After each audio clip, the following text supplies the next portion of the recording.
Elsa Zilberstein, bonjour. Bonjour. Merci de nous accorder cette interview pour Radio Avec plaisir. Judaïka, surtout pour ce film qu'on a vraiment beaucoup aimé. Alors, ce film, il vous doit beaucoup, puisque c'est votre idée au départ, quand vous avez rencontré Simone Veil il y a 10 ans. Racontez-nous absolument. cette jeunesse. En fait, on m'avait demandé de lui remettre un prix. C'était un grand dîner qui avait lieu à la Bourse, organisé par l'Université hébraïque de Jérusalem. Et donc, j'ai fait un discours un peu de manière inconsciente, parce qu'il fallait le faire. J'ai pas trop réfléchi, comme des fois dans la vie, il faut pas trop réfléchir pour faire les choses. Et j'ai écrit un discours avec mon cœur, et je pense qu'elle a dû le sentir. Et toute la famille m'a adoptée un peu. Je suis allée à leur table et voilà, on s'est revus plusieurs fois et a commencé dans ma tête l'idée de faire un film sur elle. Je me suis dit, quel destin, quelle femme incroyable, il faudrait un grand film sur elle. Alors, est-ce que vous êtes devenu encore plus fan de Simone et de toutes ses facettes, j'imagine, après l'avoir jouée? Bien sûr, c'est même pas fan, c'est plus je rentrais, plus je découvrais, plus je pénétrais toute sa psyché, sa pensée, plus je me disais, mon Dieu, mais quel destin, quelle femme. En fait, ça me confortait dans le fait que c'était la petite histoire dans la grande histoire, qu'il fallait un grand film sur elle. Et puis, j'ai découvert au fil du temps ses combats. Il y en a certains que je connaissais pas. Donc, j'ai été complètement ébahie, époustouflée, troublée par sa puissance, sa force, ses convictions, sa compassion, son humanité, sa sensibilité. En fait, plus j'interviewais les gens qui l'ont connue, plus je lisais, plus je regardais les émissions de télé, l'INA Media Pro, tout le temps, plus je travaillais, plus je me rendais compte que c'était une leçon de vie incroyable, que c'était une femme hors du commun. Alors, on dit que vous êtes une acharnée de travail, mais je crois que là, sur Simone, vous vous êtes surpassée. C'est vrai. Vous avez vraiment travaillé depuis des années maintenant. C'est vrai. Ça fait 10 ans que je veux le faire, mais je m'y suis attelée pendant 1 an, vraiment. Pendant 1 an, j'ai tout arrêté et j'ai commencé à lire.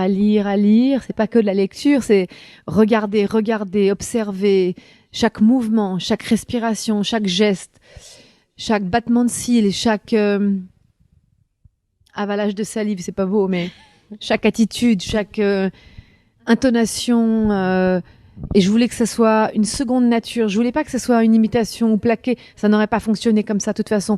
Il fallait que son âme soit avec moi. J'ai appelé Tomatis. L'Institut Tomatis m'a fait un programme. Je les ai appelés un jour. J'ai dit, OK, vous apprenez les langues aux gens, l'anglais, l'italien. Est-ce que vous pouvez m'apprendre à parler le Simone? Ils m'ont dit, non, on fait pas ça. Et puis ils m'ont rappelé 1 heure après. Ils ont dit, c'est tellement passionnant. OK, on va trouver. Donc, je suis allée chez eux, on a étudié mon oreille, les sons que j'entendais. Et là, on m'a fait un programme d'écoute avec de la musique classique, tous les discours de Simone, tout ce que moi je voulais. Et là, pendant 8 mois, j'ai écouté 2 heures par jour pour que ça devienne une seconde nature. Et en plus, il y a la femme intime, il y a la femme politique, il y a la femme qui fait les interviews, il y a la femme des discours. Donc, il fallait trouver toutes ces voix-là. Elle n'a pas la même voix à 35 ans qu'à 87, donc il fallait que je trouve toutes les voix qu'elle avait.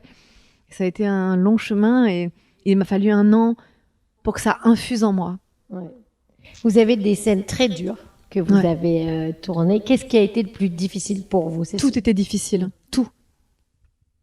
Chaque phrase, chaque scène, tout était difficile. Une scène difficile avec Serge Klarsfeld. J'avais rencontré Serge Klarsfeld, moi, j'ai passé 3 heures avec lui pour enquêter, dans mon enquête que je menais.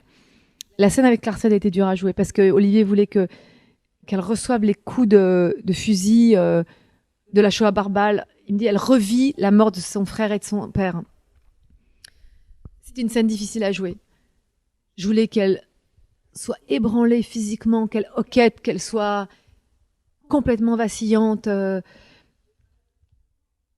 Derrière cette espèce de posture, cette dureté apparente, ce pouvoir, nanana, je voulais qu'elle soit totalement... En fait, je voulais donner à voir la femme aux cheveux lâchés, comme on s'est dit avec Olivier. J'ai toujours dit, je veux faire un film sur la femme aux cheveux lâchés, pas la femme en chignon. Voilà. Vous êtes allée à Auschwitz aussi, bien sûr. Que c'était la première fois. Oui. Alors, je suis allée à Auschwitz avec Ginette Kolinka, parce que j'ai dit, je veux pas aller à Auschwitz avec personne d'autre qu'avec Ginette. Et là, elle m'a tellement sidérée, soufflée, amusée, je suis tellement tombée amoureuse de Ginette que j'ai sorti mon portable et je l'ai filmé pendant 2 jours. Et vous en faites un documentaire. Et je vais faire un petit court-métrage que j'ai fait, que j'ai donné encore à personne et que je vais donner au mémorial, je pense. Alors, il est mal filmé, hein, c'est moi qui l'ai filmé, mais au moins, ça a le mérite d'être brut. C'est vraiment une femme qui me parle comme 2 copines. Parce que et je sors mon portable. Un personnage. Elle est fantastique. Et du coup, j'ai sorti mon portable. Et alors, il est trop mignon. Il est bouleversant, ce court-métrage. Je suis fière de l'avoir fait. Ouais. Alors, c'est vrai que c'est peut-être un peu personnel, mais votre papa est un enfant caché, donc ça vous a sensibilisé forcément à ce silence et à cette parole des survivants de la Shoah qui est difficile. Surtout, papa, c'était les justes. Hein. Papa, il peut pas parler. Mon père a de l'émotion dès qu'il parle des Baranges, la famille qui les a sauvés pendant la guerre, à Lyon, à Villeurbanne. Et il est toujours en contact avec la fille Barange, papa.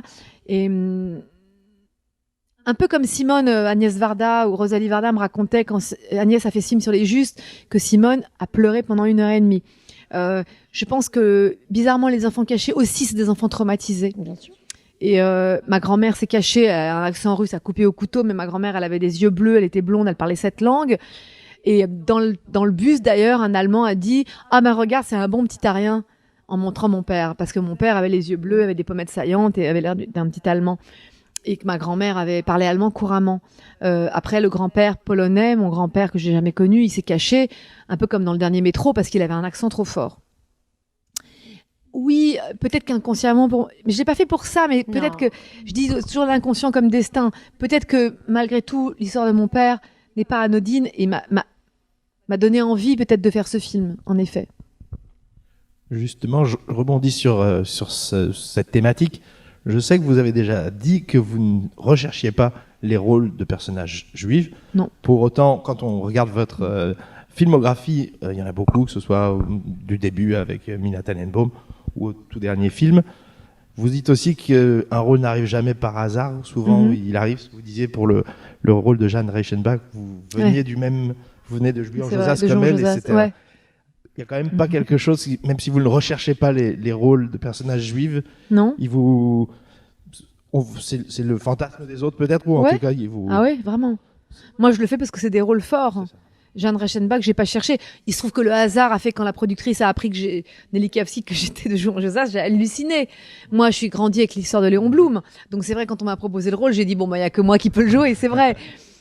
Non, après, c'est le fantasme des gens. Moi, ma mère est catholique, mon père est juif.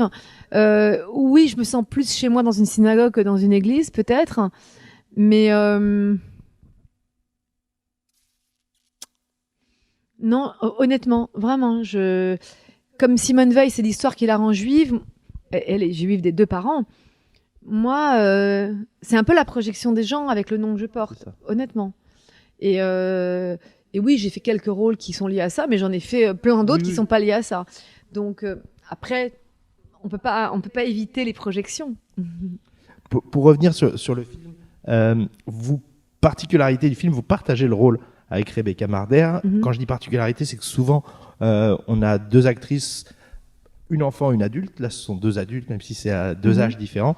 Je me demandais si puisque vous avez étudié en profondeur, Simone, est-ce que vous avez échangé avec elle justement, ou vous avez voulu la laisser? Ça, c'est Olivier. Moi, je me suis pas mêlée. C'est l'histoire d'Olivier, de son film, et c'est lui qui l'a dirigé. Et, elle, il y avait aucun repère. Ça n'a rien à voir. Enfin, je pense qu'elle fait l'enfance, donc il n'y a pas de repère, il n'y a pas à part 3-4 photos, il n'y a pas de documents. Moi, quand je la prends, il y a tout des références et que ça de ce qu'on connaît. Donc, non, je l'ai pas du tout vue, et il a travaillé dans son coin avec elle. D'accord. Et justement, le film, comme vous l'avez porté et vous en êtes à l'initiative, pourquoi avoir choisi Olivier Dahan? Ah, ça, j'étais certaine de mon choix. J'ai été vers Olivier parce que j'avais adoré La Môme. J'avais été bluffée par la manière qu'il avait de faire justement un biopic qui était pas classique, pas linéaire. Et puis j'avais été émue par son film, tout simplement. Et je me suis dit, pour Simone, il faut pas quelqu'un qui se fait l'erreur de dire « Ah, elle était dure et on va faire une femme dure ». Enfin, je sais pas. Je redoutais le côté... Enfin, ça aurait été quelqu'un qui avait pas bossé, à la limite, c'est ce que je suis en train de raconter. Quelqu'un qui avait l'image d'elle plaquée. Et je savais qu'Olivier, il irait derrière l'image qu'on a et qui transpercerait ça et qu'il irait vers un truc fort et émouvant. Je voulais que le film soit émouvant, Il l'est. que le rapport à la mer, le rapport à l'histoire, je savais que c'était pour lui. Vous aimez les rôles historiques comme ça et ce rapport en fait entre vous dans une petite histoire comme vous disiez Ouais, j'aime bien. dans la grande histoire. J'aime bien, ouais. C'est J'aime pas bien, plus difficile. Ça donne si, moins de mais ça- liberté comme actrice peut-être. Ça donne moins de liberté. Oui, quand c'est un personnage très connu comme ça donne moins de liberté. Après, il faut trouver sa liberté là-dedans. Et en même temps, c'est encadrant. Donc, ça donne une certaine liberté. Je peux le retourner dans l'autre sens. Ouais. C'est au contraire des garde-fous géniaux. Bien sûr. C'est-à-dire que t'es sur une route avec, à l'Assemblée nationale, j'ai tellement écouté son discours, je l'ai tellement observé, j'ai tellement tout digéré, que au contraire, je suis dans des espèces de, pas de rails, mais je suis dans ses pas. Modifier la voix, prendre des kilos, se maquiller pendant des heures, c'était un sacré challenge quand même Ouais. de rentrer dans la peau de Simone. Ouais. C'est à ce prix-là. Ouais. C'était à ce prix-là. Et de s'en sortir. Parce que Mhm. bon, là, vous n'êtes pas encore sorti, vous en parlez toute la journée. Donc voilà, mais ça va être dur aussi peut-être, parce qu'elle a vécu avec vous tout ce temps. Je suis heureuse maintenant de donner le film au public, honnêtement. Mm. Là, les réactions dans les salles sont hallucinantes. Les gens sont bouleversés. À Lille, hier, il y avait 600 personnes, 300. Il y avait d'ailleurs la deuxième salle, il y avait des gens entre 20 et 25 ans bouleversés. Bien Ça, sûr. ça me fait plaisir. Est-ce que vous avez dit que vous avez envie de femmes de combat? Ouais, Est-ce que c'est aussi pour inspirer justement ces jeunes filles que vous rencontrez dans les projections? peut-être. Et moi-même. Peut-être des femmes qui me donnent du courage. Aussi, moi.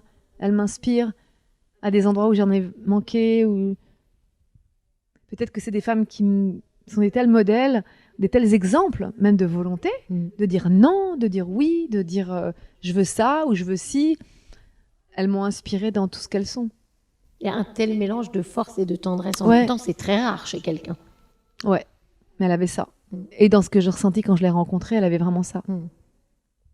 On a découvert, Elsa Zilberstein, votre humour pendant le Ah. Covid-19 avec Ouais. la mytho sur Instagram. Ouais. Est-ce que vous avez envie de faire plus de comédie au cinéma? Ah bah j'en ai fait pas mal, hein, dis donc. Ouais. Et puis je vais faire un film de ça, Mm. de la mytho. Voilà. C'est parti sur une blague comme ça Ouais. et c'est devenu un truc. Ouais, dingue, un truc que les gens ils s'en foutent quoi. Ouais.